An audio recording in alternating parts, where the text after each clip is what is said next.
हुकूमत पंजाब ने सूबे में कम उम्र की शादी के खिलाफ सख्त इकदाम करते हुए नया ऑर्डिनेंस जारी कर दिया है। 18 साल से कम उम्र लड़के या लड़की की शादी को काबिल सजा जुर्म करार दे दिया गया। ऑर्डिनेंस के मुताबिक अगर कोई निकाह रजिस्ट्रार कम उम्र लड़के या लड़की की शादी रजिस्टर करेगा तो इसे 1 साल कैद और 1 लाख रुपए जुर्माने की सजा का सामना करना होगा। इसी तरह 18 साल से ज्यादा उम्र का कोई भी शख्स अगर कम उम्र लड़की से निकाह करे तो इसे कम से कम 2 साल कैद की सजा सुनाई जाएगी, जबकि कम उम्री की शादी में मुलविस बालिग शख्स को 5 लाख रुपए तक जुर्माना भी किया जा सकेगा।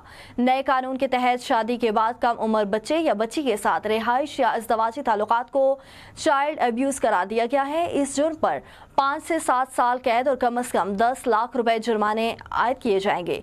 कम उम्र बच्चियों को शादी की गर्ज से पंजाब से बाहर ले जाना चाइल्ड ट्रैफिकिंग तस्वुर किया जाएगा, जिस पर 5 से 7 साल कैद और 10 लाख रुपए तक जुर्माने की सजा मुकर्रर की गई है। वालिदैन या सरपरस्त की जानिब से कम उम्री की शादी कराने की सूरत में 2 से 3 साल कैद की सजा सुनाई जाएगी।